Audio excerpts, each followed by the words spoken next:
When the going gets rough, you know how the saying goes. Sometimes things happen. Life happens, and it's not always our fault. In this podcast, we'll feature real-life testimonials from people like you, from good times to bad, funny memories and hard lessons learned. Everyone has a story, and everyone has been there. From business owners to parents to young adults, the Hive Five aims to tell stories of overcoming the struggles of adulting while celebrating the little victories of life. In each podcast, our guests will give insight to 5 key takeaways from someone who's been there and done that, leaving you better than when you started.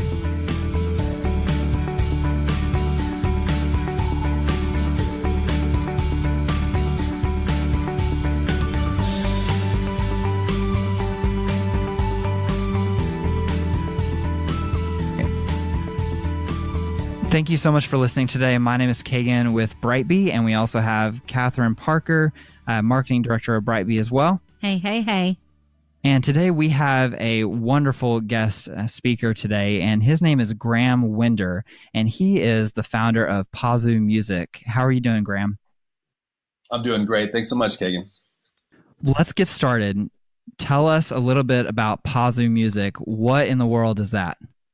Yeah, so PAZU Music is transforming the way that music is learned, and that's a mountain to tackle. But basically, we're just trying to rewrite the book on music education.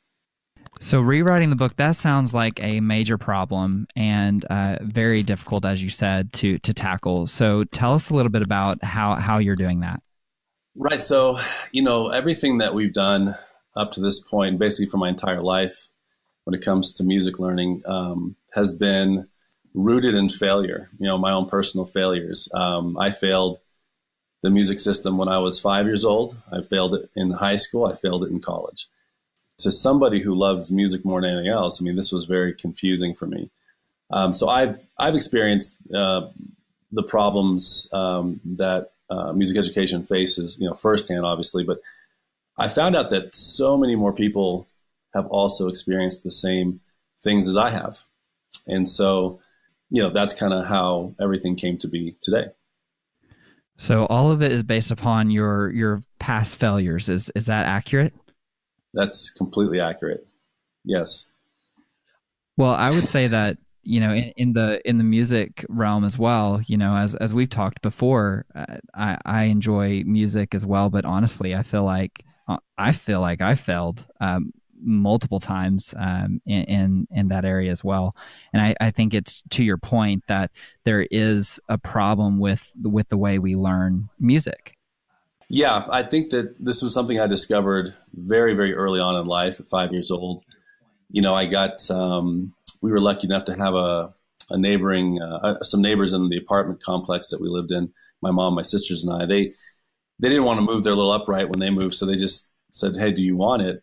So I got a little upright spinet piano given to us when I was 5 years old. And I was immediately enamored by the instrument and by music. And, my mother said, would you like to learn how to play this instrument? And I said, of course, yes. And so she started to get me lessons with the local church organist, a very strict German teacher who was very quick with that ruler, I might add.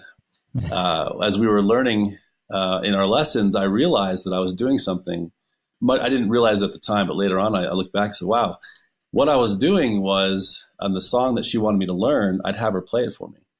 And then as soon as she left, I'd run back to the piano and try to pick out the sounds that I heard. And I basically disregarded the sheet music in front of me. And I did that for about 8 years. So you could say I kind of fake it till you make it, I guess, in that system.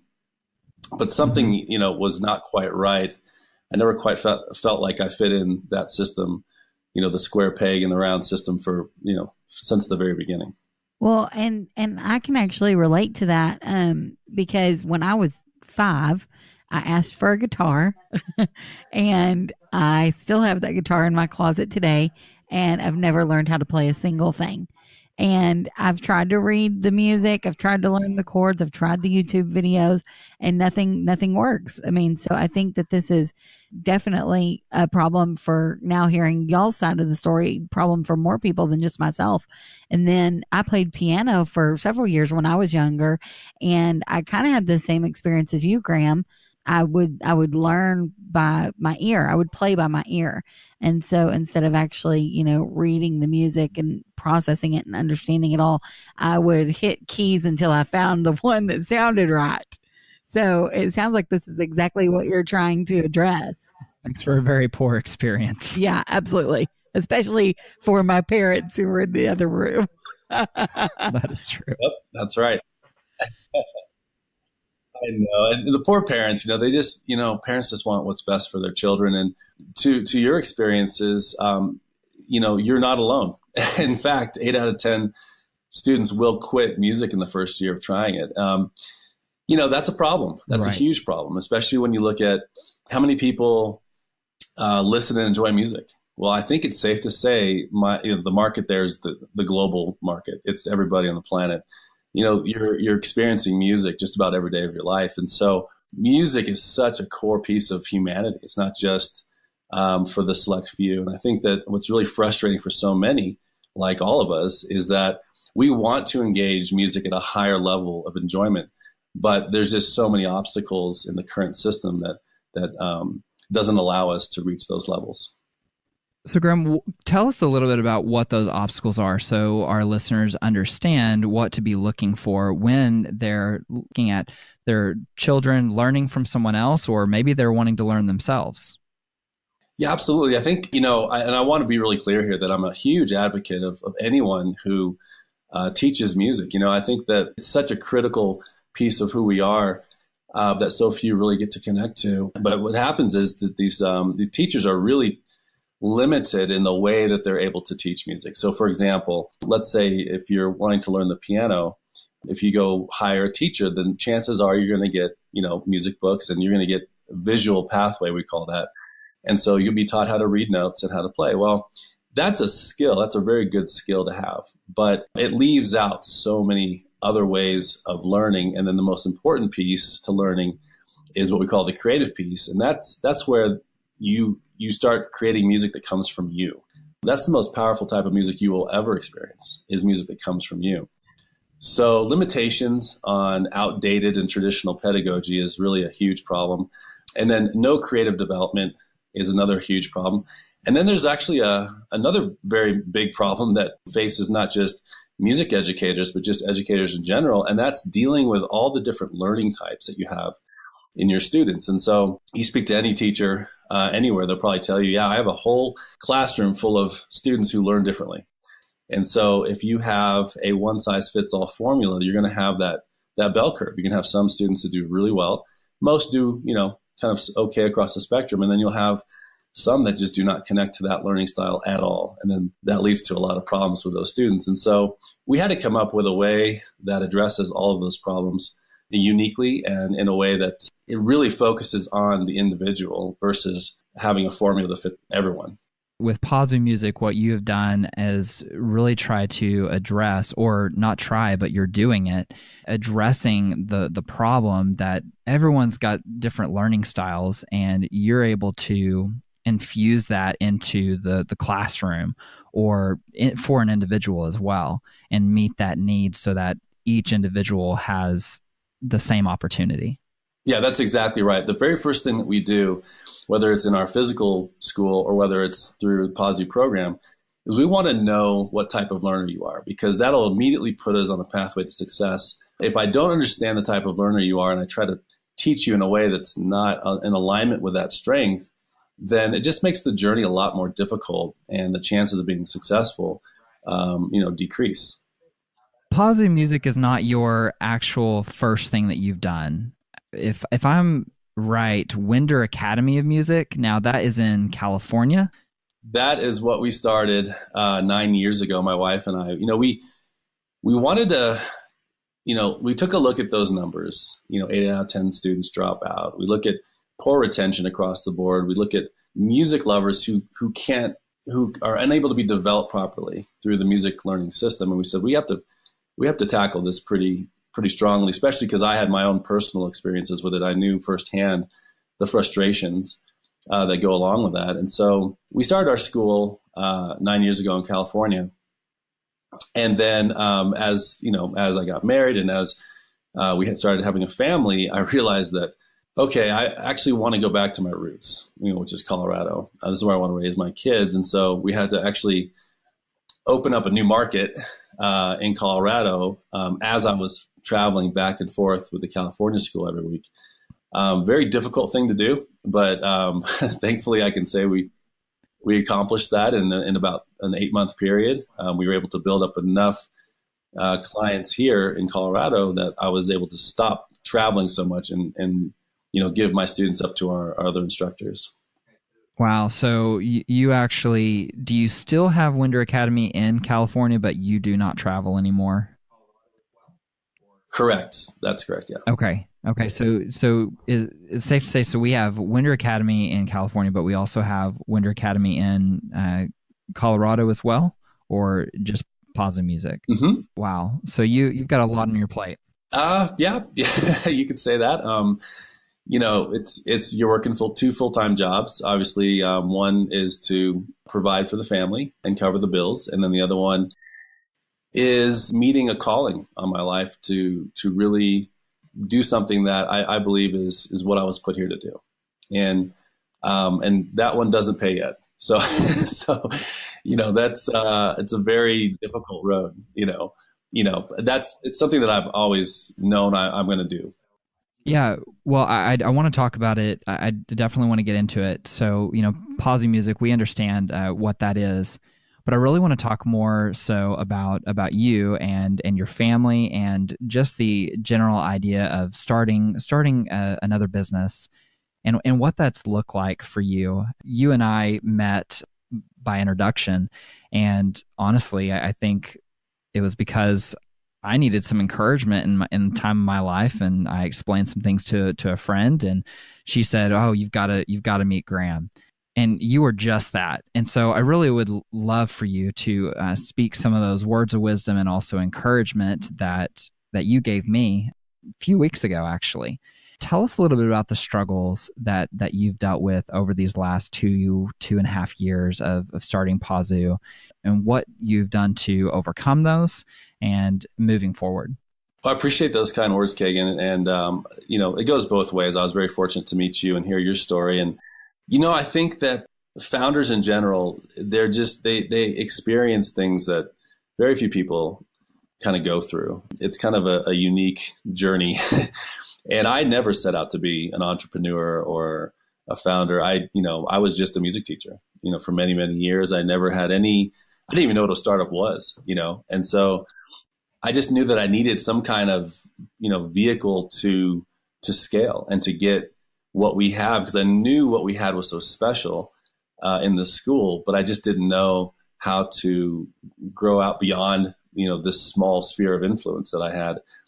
The obvious answer was, well, you better create some software that you can reach a lot of people. And then that kind of started the whole journey. And some of the challenges, boy, the laundry list of challenges, but I think the one that really stood out to me is, you're going to face a lot of adversity. You're going to face a lot of challenges. 8 out of 10 startups do fail. And so what does that mean for the founder and the journey that they're on? And, and what does that do for just your overall well-being, emotional, psychological, physical? It takes a toll. And I think that you've got to have a source of strength that you can lean on during those really tough times. And, for me, it's my faith. It's knowing that this is what I was called to do, but it's also the people that are part of this team, whether it's my wife and my family, or it's my co-founder, or it's my advisors. It's surrounding yourself with people that really can support you in the right way. I think that's huge to overcome these obstacles. Learn as much as you can. That to me, I feel like I've gotten a second degree in just how to build a business. I had no business being in business, if that makes sense. And so, I had to really kind of go back to to school in a lot of ways. And thankfully, because of the rigorous traveling schedule I had, I did have time, either it's in the car to the airport or it's in the plane to just, listen to audiobooks, to read, to really study up and do the best I can. Because now now that I have a team, I don't want to let them down. I want to give them my all. And so, and I don't think there's a finish line with that. So you've got to have a really strong source of strength in which to rely upon, because it's too easy to find yourself on an island as a founder and just think that you're the only one that's trying to lift, like Atlas with the world on his back. And it's not fun to feel that way. Oh my gosh, I feel like that every day. I'm pretty sure Kagan and I have had that exact conversation before. And failure that's a hard word to say. Like, for whatever reason, it's a hard word to talk about. And at the very beginning of BriteBee, Kagan sat down with all of us and said, we have to be completely transparent. We are a startup. We're doing something that's never been done before. The chances of failure are very, very real. That is a real life possibility, as much as we may not want to think about it. And so I think that you speaking to that fact, until you're actually there and you have time and money and just your heart, like, all poured into this idea, it makes it hard to talk about failure, but it is a real option. But also, failure is a good thing, because every time you fail, it's a learning opportunity. And so, Graeme, I know you don't want to go into too much detail, but if you would just give us one example of maybe a failure that you've learned from and how you overcame it, just for those people out there who may be struggling with that idea of failure right now. Oh, absolutely. I can give you a whole list. One of the first things that I did that I probably shouldn't have done was I got a little too eager when it came to hiring people. I thought, you know what, I need it, because early on, we were fortunate enough to get some early investment from an angel who just completely believed in the way that we taught music. And the way that he believed in that is actually I taught him and his daughters. And so they experienced the power of the method. That's the best investor, right? That's the best kind of investor, one that really has experienced the power of what you do. And it just so happened that I had no idea of his background, but I asked him if he knew anyone, because when I was looking for some early, friends and family around, I thought, maybe he's very, very successful, very connected. And I just liked him as a person. I thought, he might want to help me on this one. I said, do you know anyone who might be interested in investing in this startup idea I have? That was, a little more than scribbles on a napkin at that time. Right. And he looked at me and said, well, hey, I'll help you. And that really surprised me, because you don't usually get that kind of response. And I didn't have a business plan. I didn't have a pathway to profitability. I didn't have revenue projections. I had none of that. I had a great idea. And, everyone says, well, it's not about the idea.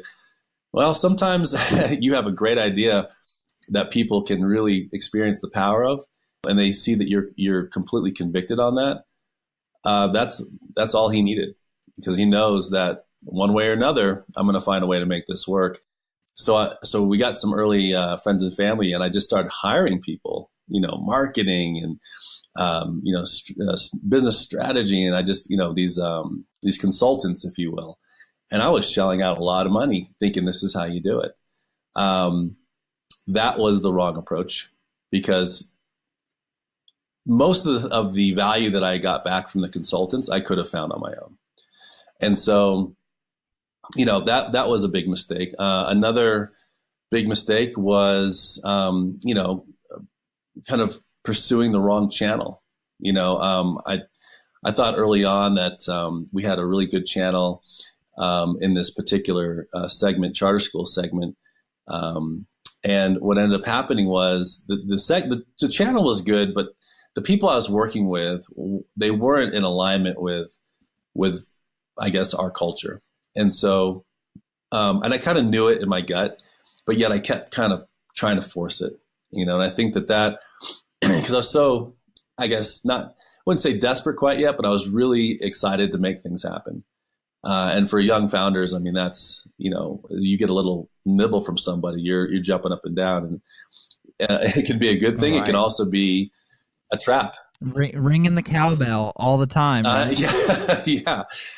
Yeah. And so I just, I got real excited, but my gut was telling me, kind of warning me, I don't know if this is the best place for you to pursue, but I thought, no, it's going to be good. It's going to be good.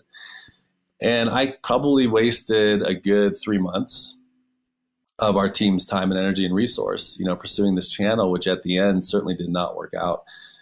And it frustrated my team, because I think that they also saw it early on, but yet I was just so eager to make things happen for the company. And so, some of that was pride and ego and mixed in there, which founders really battle with a lot, wanting to make things happen, to validate your position in the company and say, look, I can make things happen. And, so there was a lot of things that I was battling with early on. And then of course you get, your legs taken out from under you, you get knocked down, and you kind of stare at the ground for a second and say, oh, wow, how did that just happen? Okay, let's take a look at, the mistakes there. And when you pick yourself back up and you dust yourself off and you apologize, to everyone that was impacted by your decisions, and then you move on and you say, okay, I'm not doing that again. What was the response? I think failure, when I think about it for myself, I think, yes, that does scare me a little bit. I think I'm more fearful for the people that are involved with me, right? And thinking about that, you've shared this dream and they have this belief in this dream with you. And what if I crush it? What if I crushed their dream? I mean, what was the response of the people that were with you? Were they forgiving? Yeah, that's a great question. So going back to the culture that you kind of create in your company, forgiveness flows freely. Now, we don't have a lot of tolerance for repeated mistakes, but we are very understanding of, okay, they looked at me, okay, he's a new founder. He certainly is going to carry this thing one way or another, but he's learning. And they were very forgiving, but also with a little caution, like, make sure that mistake that you were kind of blinded by doesn't come up again. We don't want to see that again. And I thought that was a really fair response, because, that's exactly how I was feeling too, was thank you for your forgiveness. I will try, as hard as I can not to fall in those traps again. There's a lot of traps for founders. And right. That's one of the struggles early on that I'm noticing, is that there's a lot of, it's almost like the Indiana Jones in the temple. You just have to really step carefully, or else you're going to get that dart. And for founders, it's like going to, what is the website, like Medical MD or something, where you can diagnose yourself. Yeah. WebMD or whatever. WebMD. If you look on WebMD, it always tells you you're dying. You can Google all these things, or you can go and someone can kind of prescribe you this, and they can prescribe you this for, your startup, and they can do all these things. And honestly, there can be a lot of deception yes. as well, and kind of lead you in a different direction.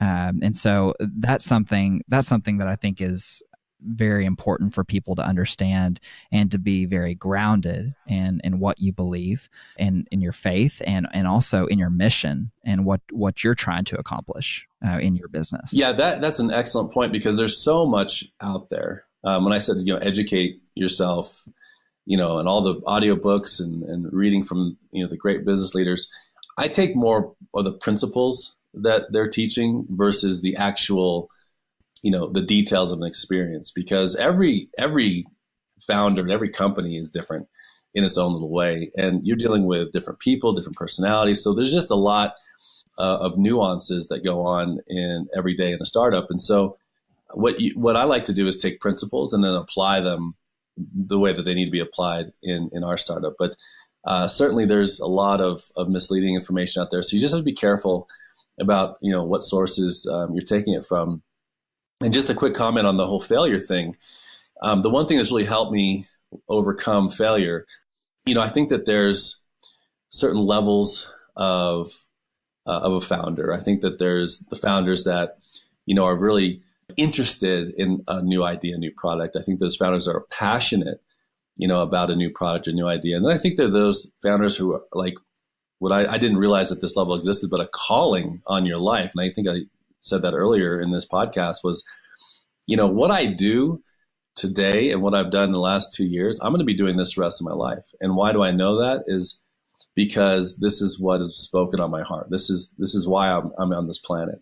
What that does, it kind of gives me this kind of quiet resolve of failure is going to happen. It might even be failure to the point of PAZU doesn't make it. But does that mean I'm going to stop doing what I'm doing? No, I'll create a new startup. So it just doesn't become such an obstacle where it paralyzes me in the process. It just, you failed, learn from that, move forward. Try to learn as much as you can from others who have failed so that you don't make the same mistakes, and limit your failures if possible. But every circumstance is unique and you will have your own type of failures. But just knowing that, you just have this quiet confidence that you're going to make it happen. Eventually you will be successful and eventually you will win. That's really helped me kind of overcome all the mistakes I've made early on. Your passion and persistence is very inspiring. It's inspired us, and I know it's going to inspire others who are listening to this. And obviously, Graeme, we could talk to you all day about dreams and PAZU and just about you. I think everything you're doing is so fascinating. And in true high five fashion, we want to leave the audience with 5 key takeaways. I know that you've mentioned several throughout the podcast, but if you don't mind just going ahead and summarizing those before we finish up here. Yeah, absolutely. And these are the 5 takeaways are, again, from a first-time founder, someone who's never thought of being a founder, never thought, just a couple of years ago of having a startup business. And so if any of these 5 can help anyone out there, very happy to share them with you. So the first thing is, this really helped me with my personal life, kind of balancing family and the startup life, was number 1 is to be focused on where you are. When I'm at work, I'm working. I'm focused on what I need to do. But when I come home, I'm home. And I know that a lot of founders struggle with this one because there's always things that you have to do. And there's always things that are pressing on your mind. But you have to look at your balance of your life and say, well, is my family important to me? Well, of course it is. And so where's the balance for them? So when I get home, cell phone's off, laptop stays in the bag in my office. I don't touch it. And I am focused on my wife and my kids. I don't get a lot of time with them, especially when I was traveling back and forth from California, and working every week out in California. I saw my family 4 times a month. Wow. And so it was so critical for me to be present with them when I was home. And guilt was huge, and everyone missed me and I missed them. But there was a really good study at Boston College that said, a child's sense of well-being is less affected by the long hours their parents put in at work and more by the mood that their parents are in when they come home. Wow. I thought that was a really interesting study. So I make sure every time I come home, I'm home. Yeah. So that'd be the first takeaway. The second one is just, I think we spoke about this earlier, is just having an unwavering personal belief that you will succeed. We don't know when or how, but you will succeed. It's a calm resolve. And this is not to say that you're not going to fail, because you certainly will. Right. But just not to be afraid of it, but just try not to make the same mistakes that you've made in the past or from those that came before you. And so one way to do that is number 3 is to educate yourself as much as you can. Read audiobooks, YouTube videos, and you'll learn quite a bit on things that haven't worked in the past for others. And hopefully you can avoid some of those failures in your own business. Number 4, we also spoke about, which is to be very zealous and protective of the culture of your company. It's very disheartening when you have some kind of toxicity in the startup that's working against you. The people that you surround yourself with, just make sure that you're in alignment. I'm not saying personality-wise, certainly not skill set-wise, but just your core, who you are as a human being.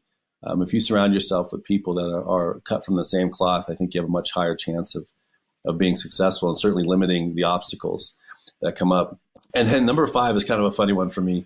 It's don't fall into the raising capital trap. and I've spent, I can't tell you how many days, weeks, and months I've wasted falling into this trap of, oh my gosh, I need to raise money so I can do this, this, and this, when really all along at a very, lean and mean, kind of development strategy, I could get through quite a bit with very little capital. And I think that you kind of want to reverse engineer this one. Every second you spend on trying to raise capital is really a second, or you're not spending on building a great business and attracting customers. So I think that if you reverse it and you just focus all your might on creating a great business, the investors actually will seek you out at some point, because now you're winning and they see that, and you're in a much better position and have much more leverage at the negotiating table.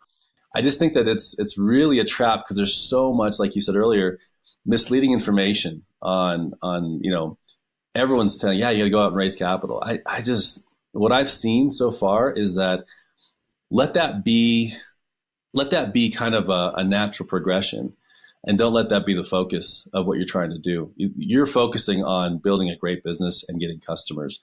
And that's business 101. And once you've established that, you'll have a much easier pathway to raising capital down the road. Completely agree, and definitely a struggle that we deal with daily.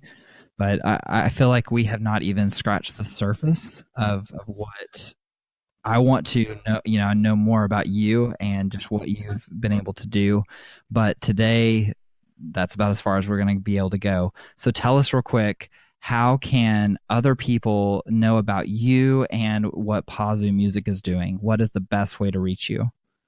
Yeah, so the best way to reach us is going to be through our website.